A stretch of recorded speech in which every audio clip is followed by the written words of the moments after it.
भारतात स्त्रियांच्या अत्याचारावर तर बोललं जातं, पण पुरुषांवर होणारे अत्याचार, पुरुषांसोबत होणारे बलात्कार याबद्दल कोणीच बोलत नाही।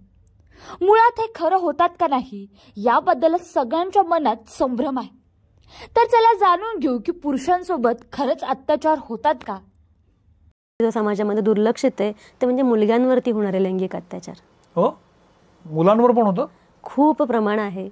मुलग्यांकडनं मुलग्यांवरती होणारे अत्याचार याचं प्रमाण खूप आहे। एक्सपेरिमेंट, एक्सपोजर काय काय मिळते किंवा एक्सप्लोर करण्याच्या यांनी अनेक गोष्टी घडत राहतात, पण मुलग्यांना बोलण्याची जागाच नाही आहे। कारण प्रश्न निर्माण होतो आपल्या आयडेंटिटीचा, आपल्याबरोबर असं कसं काय झालं याचा, आणि ते दाबून टाकलं जातं। पुरुषांच्या बलात्कारासंबंधित उत्तर प्रदेशच्या गोरखपूर येथे सुद्धा एक धक्कादायक प्रकार घडल्याचं समोर आलं होतं। एका 23 वर्षीय युवकाला हॉटेलमध्ये डांबून त्याच्यावर 4 जणांनी लैंगिक अत्याचार केले। या घटनेनंतर हादरलेल्या पीडित युवकाने आत्महत्या केली। सॉरी, पण त्यांच्यावर लैंगिक अत्याचार होतात की मानसिक होतात, शारीरिक होतात? काय शारीरिक, लैंगिक, मानसिक तर सगळ्याच लोकांबरोबर होतात, पण शारीरिक लैंगिक अत्याचार मुलगांवरती होतात आणि त्याचं प्रमाण बरंच आहे। जेव्हा मुलाचं लग्नाचं वय होतं आणि गोंधळ तर संपलेला नसतो, अशा वेळेला मुलं काउन्सिलिंगला येतात की मी याचं करू काय जे माझ्यावर घडलं होतं।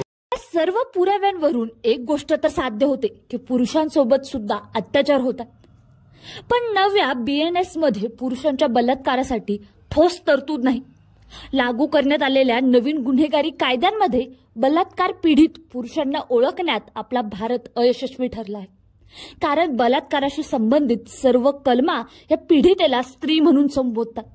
विशेष म्हणजे अद्ययावत कायद्यात महिला आणि बालकांविरुद्ध गुन्ह्याचा समावेश करणारा नवीन अध्याय समाविष्ट करण्यात आला आहे। भारतात पुरुषांच्या लैंगिक अत्याचाराच्या घटना नोंदही केल्या जात नाही, त्यामुळे याचा कोणताही ऑफिशियल डाटा सुद्धा सापडत नाही। अच्छा, रेप सर, रेप क्या? रेप सिर्फ महिलाओं का होता है, मर्दों का रेप नहीं होता क्या? आपका प्रोविजन नहीं है क्या? स्टॉकिंग नहीं होती है मर्दों की? अच्छा, जस्ट होता है सर, आप हंस रहे हैं, होता है। स्त्रियांच्या अत्याचाराबद्दल आपण बोलतोय, मुलग्यांच्या अत्याचाराबद्दल आपण बोलायला सुरुवात पण नाही केली।